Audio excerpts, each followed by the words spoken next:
Good evening, good evening, good evening, good evening, and welcome back to the Operation Hill 100 Hearts channel where we do what? Focus on healing, humor, and hot motherfucking topics. Ladies and gentlemen, what's good? What good? Happy Saturday. As promised, I told you guys I'm going to try to finish up this whole WAG review situation at least by next week. So I'm sorry, I wanted to get through to, okay.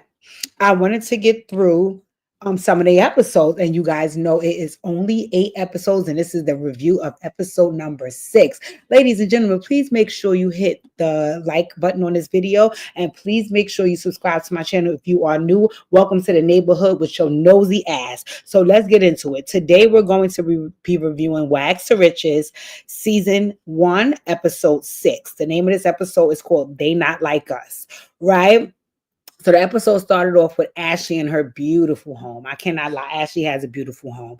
She's there with her 2 sons. I think you pronounce the youngest son named Fox and Philip the second, and then her husband Big Phil. And they playing like a little fun game of football. You know, for the young kids, they letting them catch the ball. They on the kids. One parent is on one kid team. Real cute kind of family setting, right? And like I said, the home is big and beautiful, right?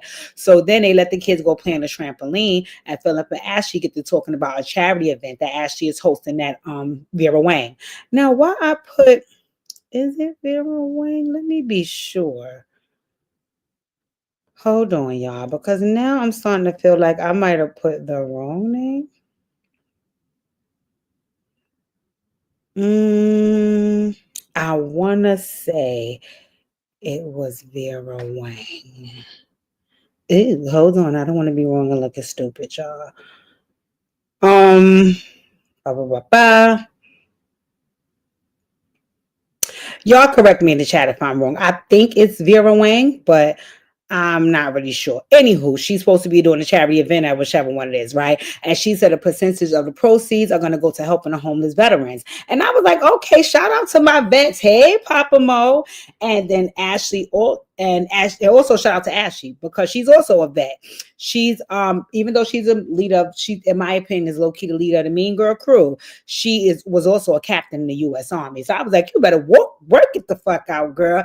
And I was like, truth be told, she was like, she enjoyed her military experience. And I was like, that's what's up. Shout out to my other favorite vet, Deja.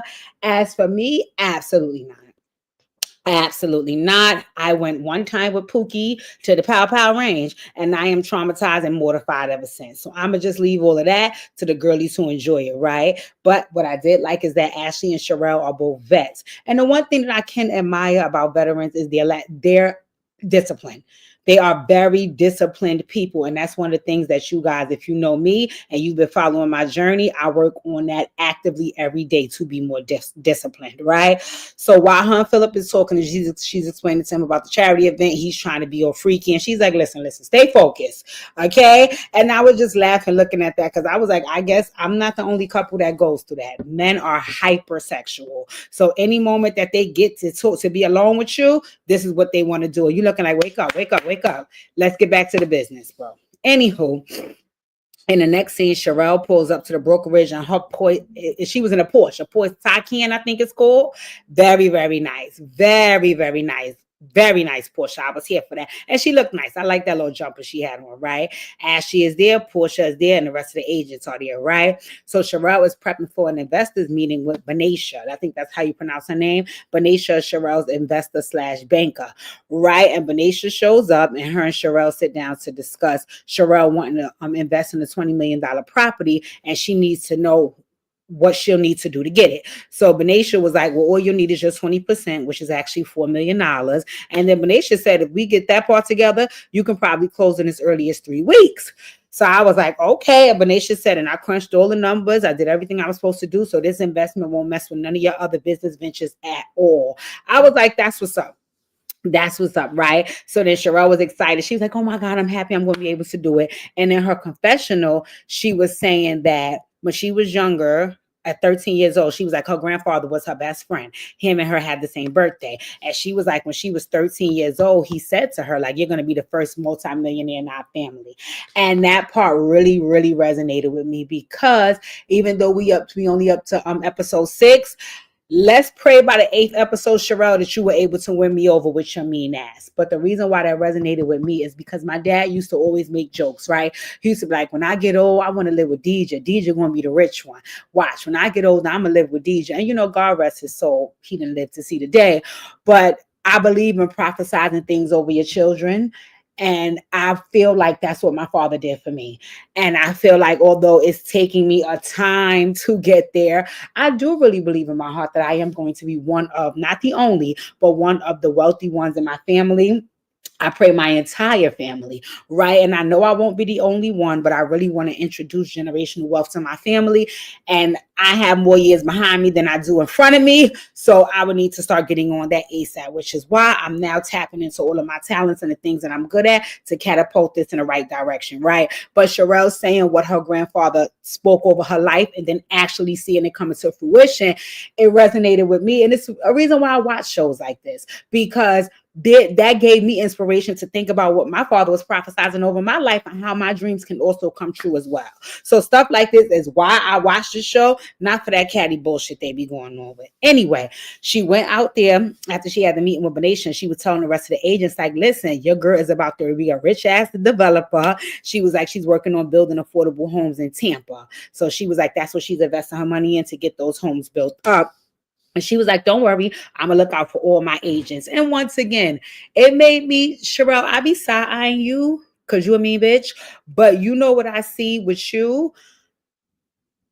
You're a double-edged sword. When you're with, and dare I say it, the light-skinned girls, you're very, very nice to them and sweet to them. And, you can offer them things and be compassionate towards them. And then when it's a person that you don't like, you tend to nitpick. And I don't like that.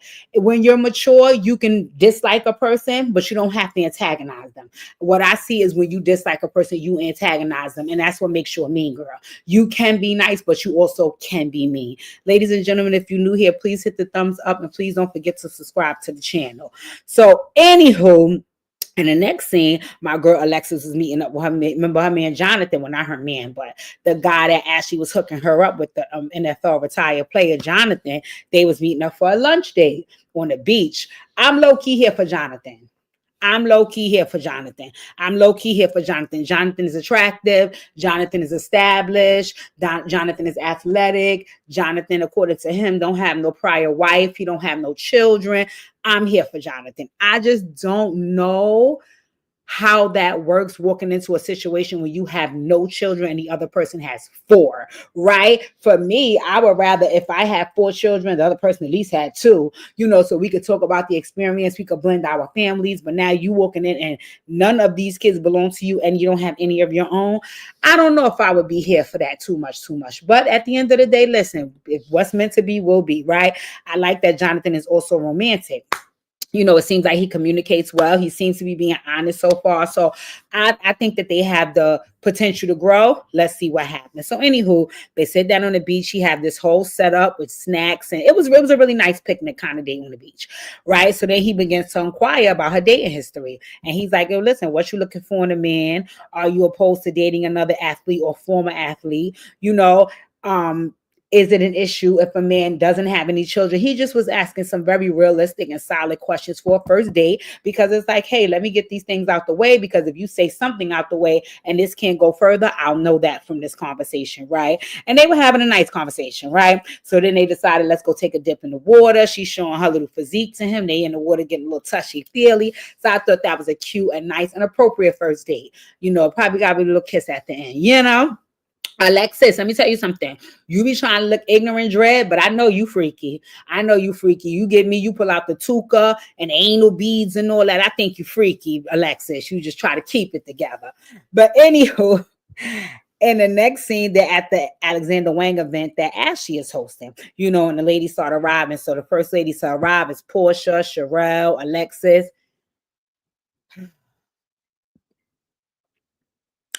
and eventually Jules.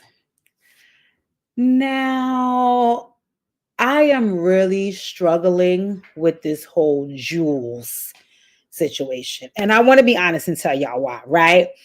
I have had the pleasure of working with and side by side, not and have befriended white people. I work for a white man. One of my close friends, one of my colleagues turned close friends is a white woman. I don't know what background these folks come from where their race is not at the forefront of our conversations and our relationships. And I know that there is a set of people who live in this world where there is. Case in point, the young lady Scott Storch baby mother that we talked about yesterday on the live. So I get it. I get it. I'm not saying that racism is not present. I'm not saying that it doesn't exist. I'm just saying that I wish and pray that every time it's not people of a different race in the room, that everything all of us does has to be because we're that race. Right? That's the only thing that I'm struggling with.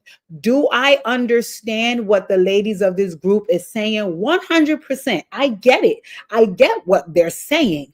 But the other part of it is, if these are all of the things that y'all are saying and feeling, why was y'all trying to welcome this girl to y'all group? Because what it seems like to me is, yeah, come over here, hang with us. We're going to give you a chance. But as soon as you spit in the wrong direction, we think you're a prejudiced culture vulture bitch.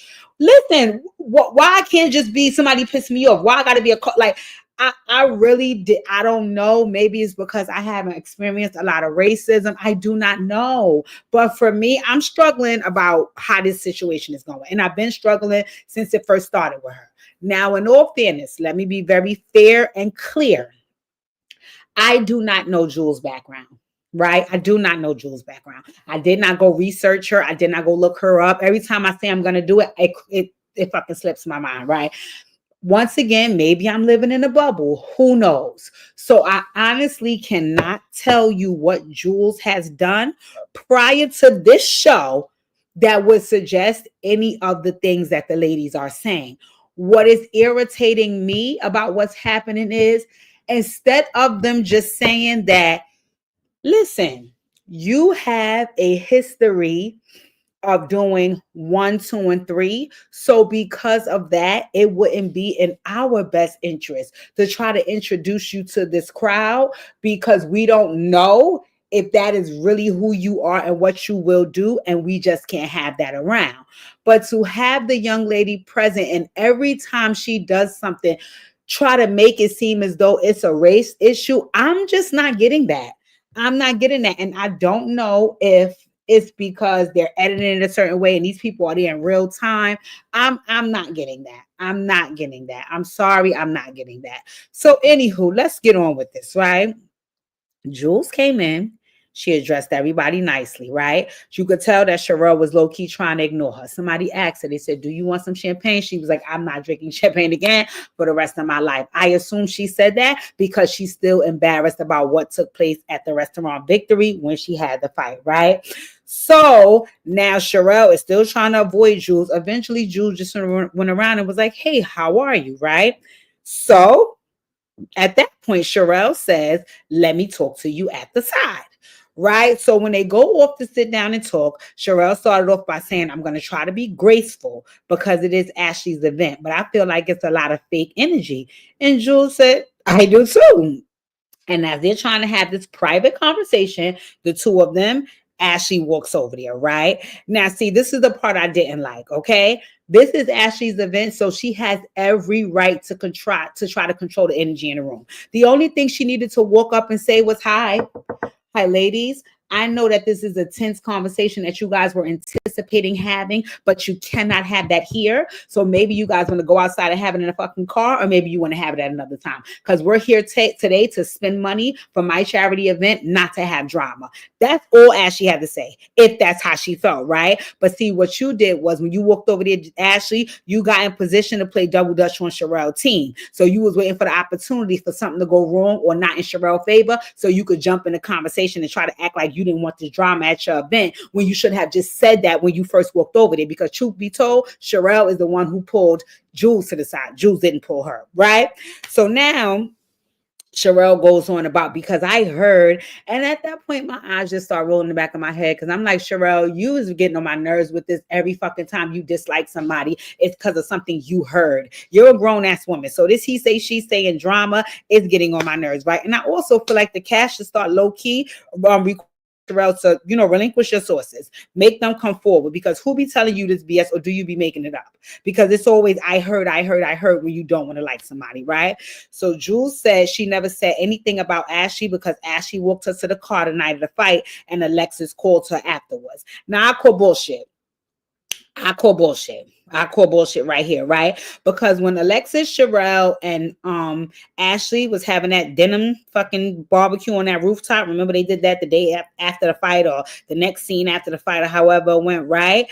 In that episode, Sherelle was saying that Jules had an issue with her because she liked the girl picture and all that 15 minutes after the fight. And she said Jules also said that Sherelle didn't support her in those moments and everybody else did. And Alexis was like, I haven't spoken to that girl post fight, so she lying on me. And Ashley said, neither did I.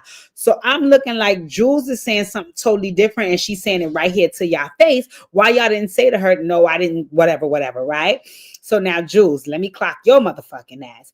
You said you didn't appreciate Alexis texting folks at the fight to let them know that the fight was happening, and you said that because you felt like that was immature and y'all all grown women. Jules, come to the front of the congregation. You don't think having a fucking physical altercation in a public location as a grown ass woman, you don't think that that's immature? Are you serious? So Jules missed me with that bullshit, right? You just was looking to have an issue with Alexis. And then she turned and said she had an issue with Sherelle because she didn't appreciate Sherelle bringing up children, knowing she just had a termination at a table full of couples. And I'm with Sherelle on this one. I'm with Sherelle on this one. Sherelle was like, sweetie, I didn't single you out. You came and sat your single ass at a table full of couples. Naturally, when you're sitting with couples, you're going to have couples conversation. When are you guys having another baby? When are you guys renewing your vows? When are you guys getting married? Where are you guys moving to? Are you buying a home together? These are all couples conversations. You came and crashed the party at the couples table. And no, Sherelle is right. I didn't single you out. I went around a room and I asked who wanted more children. She said, now singling you out would have been asking everybody else but you. Well, that's what I said. Well, however it went, that makes no fucking sense, right? Another thing is too, Jules, if you feel as though you were going to be sensitive regarding anything with this termination, then your ass should have stayed home. You should have stayed home. You should have stayed home. That would have been in your best interest, right? Because you have every right to be sensitive about what you just went through. But everybody else around you doesn't have to be sensitive towards you because of it. And if you feel like you wasn't going to get that compassion or sensitivity, you should have stayed your ass home, right? So then Ashley asked a valid question. She said, what does all that have to do with you getting into the altercation with the young lady, right? So Jules said, what about that fight is upsetting y'all, right? So she said, I'm upset because I got into a fight and y'all ain't do shit and y'all supposed to be my friends. And she said, girl, what you wanted us to do? Jules said something, call security, check on me, something. And she said, I did. You just said I walked you to your car. Jules said, you did. Sherelle is the one I had the issue with. Jules, you know what I think that you don't know, right? I think that you don't know that they're a mean girl coalition. So if you have an issue with Sherelle, you high key have an issue with Ashley, and you low key have one with Portia as well. So you saying Sherelle, there's no differentiation between Ashley or Portia. You might as well have said any one of them, right? So Sherelle is like, well, if that's the case, why didn't you come to me? So Jules start calling Sherelle fake and saying that she does things for clout and so on and so forth. And Jules, wrong road. This girl just closed on a $20 million deal. She do not need you for clout. Sherelle was like, man, what? Bitch, I don't need you for no clout. I am the clout. Read the motherfucking room. So I got my own clout. I don't need you for that. So please go on with that bullshit, right? So then Jules proceeded to tell Sherelle how she let her down by commenting on the girl's pictures and complimenting her right after the girl was pulling her hair for 2 minutes straight. Jules says she also addressed Sherelle about this, and Sherelle apologized and said she was drunk and she didn't do it to be hurtful to Jules. Ashley gets tagged back in the chat and tagged back in because now Jules is serving Sherelle, and she says, but you were also on the internet saying where she at, like you wanted to continue to fight her. And Portia's confessional, Portia says, and I told y'all this. Portia said, I have given Jules a lot of grace because I was introduced to her by my husband. I told y'all that in another video. Whatever video, that the video where I reviewed the episode that Porsche, that Jules and the girl had the fight. The next day, when Portia went to talk about it with her husband, the way she prefaced the conversation, it let me know that Andre and Jules had some kind of relationship. Not saying like romantic, like friendship, business relationship, something, because of the way she prefaced the conversation. Well, anywho, Portia confirmed that in her confessional. She was like, listen, I tried to give her grace, but I don't agree with how Jules moves. Like in certain situations, she doesn't move well. She doesn't read the room, and really and truly, it's starting to trigger people, right? So now Ashley is telling Jules how she was really out here trying to fight people, and Jules is like, "Whoa, whoa, whoa, whoa, whoa, whoa, whoa! This girl started with me. I just didn't run up on her, right?"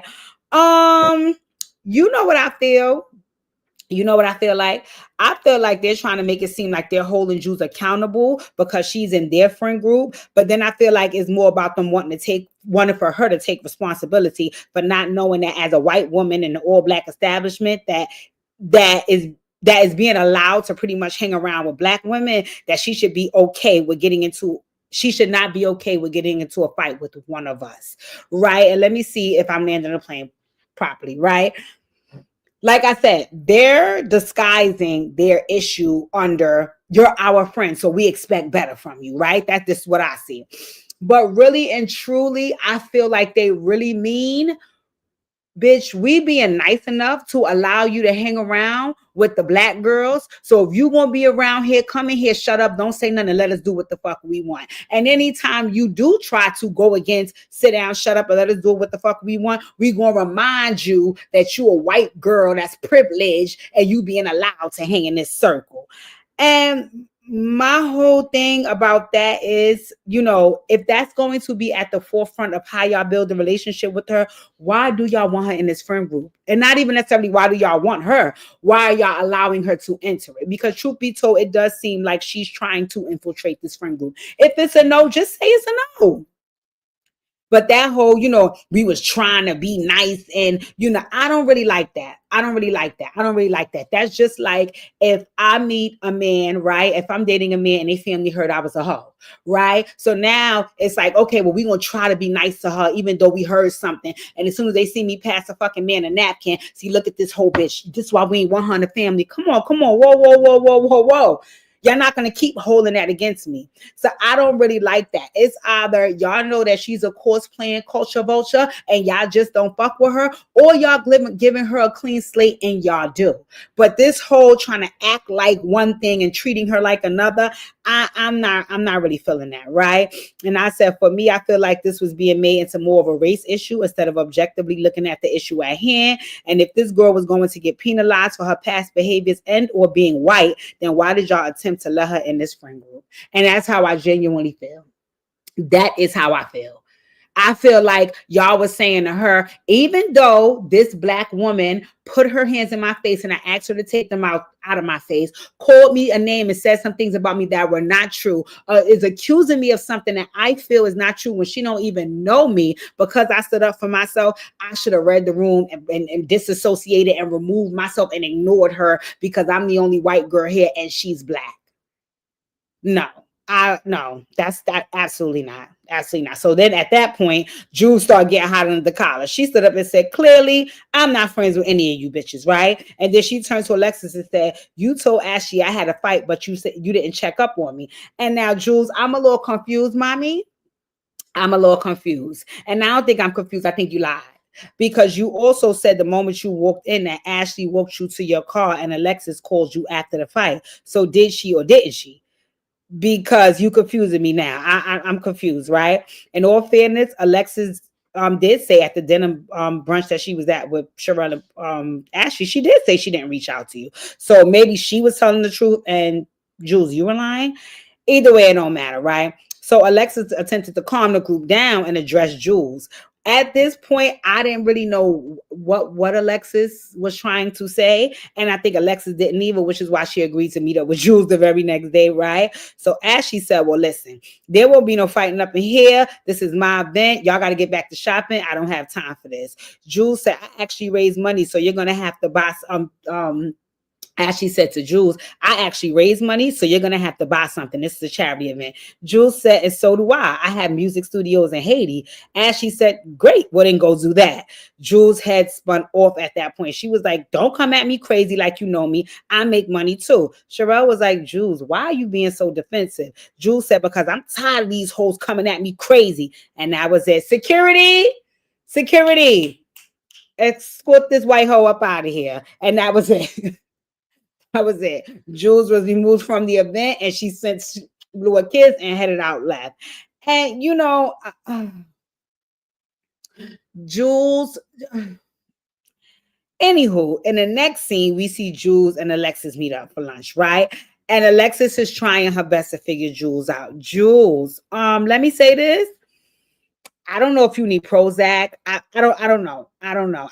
But you have a very high level of anxiety, and you're gonna tip over the edge at any moment, right? You always get very anxious, very jittery, very excuse filled, and it doesn't. You know what? You may have a lot of trauma from whatever went on with you with that Kanye situation that they was like. There's something there that you just seem off. You seem off. And Alexis was saying the same thing. She was like, something is not right with Jules. And I agree, right? Another thing that you do that doesn't work in your favor is you're very excuse filled. Very, very, very. You started off the conversation by saying, oh, your behavior from the other day at the charity event stemmed from you being jet lagged because you just came back from Paris that morning. Then you said, oh, the incident that I had when the physical altercation broke out, that happened because I had just terminated a baby. Sweetie, all these excuses cannot add up to irresponsible and immature behavior. It has to stop. And that part has nothing to do with you being a white woman. It just has to stop as you being a grown ass woman. And that's the long and the short of it. And I wish they would tell you that instead of keep throwing in your face that you're a white woman. That part right there is annoying, right? So she proceeded to again share with Alexis how she's being antagonized and how she has to take up for herself. And Alexis just was in her confessional basically saying how irresponsible Jules was and to get into that physical altercation, and she said basically that Jules is ignorant to her white privilege in a group filled with Black people. And Jules says, well, what am I to do when a person is verbally and damn near physically antagonizing me? And Alexis basically said what I said to y'all earlier. You should walk away because things can get dangerous, especially when cops get involved. Had the cops came and saw a white woman getting whipped on in an all Black establishment with all Black people, guns would have came out and people could have been unalived. Again, I just think y'all shouldn't have acted like y'all was welcoming Jules into this friend circle. That's just the long and the short of it for me. Alexis also was saying, your reputation proves you didn't belong with us, and we let you in as a courtesy. And from the moment you walked in the door, you've been making it hard for us and yourself. Point proven. That's just what I said. The same thing. Me personally, I don't know if I would want to enter any relationship like that. Working relationship, business relationship, friendship, any relationship like that, right? I said that a little while ago. Like, I don't want you to tell me, hey, I'm gonna hang with you despite the fact that you have done or said or whatever has happened in my past. And then every time I do something, remind me of what happened in my past. It's either you can deal with them behaviors or you can't. And also, sometimes the behaviors are not even present. You're just thinking about my past. So you're using that again. And that's not fair. I like Portia said, and I agree. She said, I'm not saying that Jules is the blame for the fight, but I'm also saying she's not blameless. Portia, I think that was perfectly executed, but I think in all fairness, you should have said that to Jules, because maybe in those moments, since y'all are a friend group, she would have felt supported because all she felt was antagonized and ganged up on. And I could see why. But on the other end of it, Jules, I think you are very defensive and anxious and anxiety filled and nervous trying to infiltrate this friend group. Just go, just go, just go. You just go and y'all just leave this girl alone. So anywho, Jules said, well, you know what? None of these women are anything to me. And I totally agree. I'm sorry. I totally agree. I pray that this is the last we see of Jules on this show, because this is not working. And in my opinion, because Jules gets very pumped up, I think the next time y'all have an interaction like that, somebody gonna end up thumping. somebody's gonna end up thumping because she gonna jump in somebody else's face being defensive, and they gonna get tired of it and pop her ass, and then Jules is gonna be in another fight with a black woman. So to avoid all of that, I think she should just exit the show after this episode. If they had any more fucking scenes with her, delete them and let's move on, because this doesn't look good, and it doesn't look good because she's white. It just doesn't look good because you guys are women. And the way she's being treated in a group where she's trying to become a part of, and you guys are saying she can become a part of, but it's like she has to tiptoe around it, and it's also like she is tiptoeing. So I was very turned off. But anywho, we didn't see MJ, which I heard some tea about her. We'll get into that in another live, probably one to lit at 6. And we didn't see Stoney this episode. But other than that, it was a fairly good episode. It couldn't top episode number 5. Still my favorite. We didn't see Ocho neither, so I don't know. I don't know if the fucking engagement ended from episode 5. We'll get to see as time goes on. But in any event, ladies and gentlemen, thank you for tuning in. I hope you are also watching W.A.G.s to Riches on Netflix. This was episode number 6. They're not like us. We have 2 more to review, so stay tuned in. Like, comment, share, subscribe, and please enjoy your night.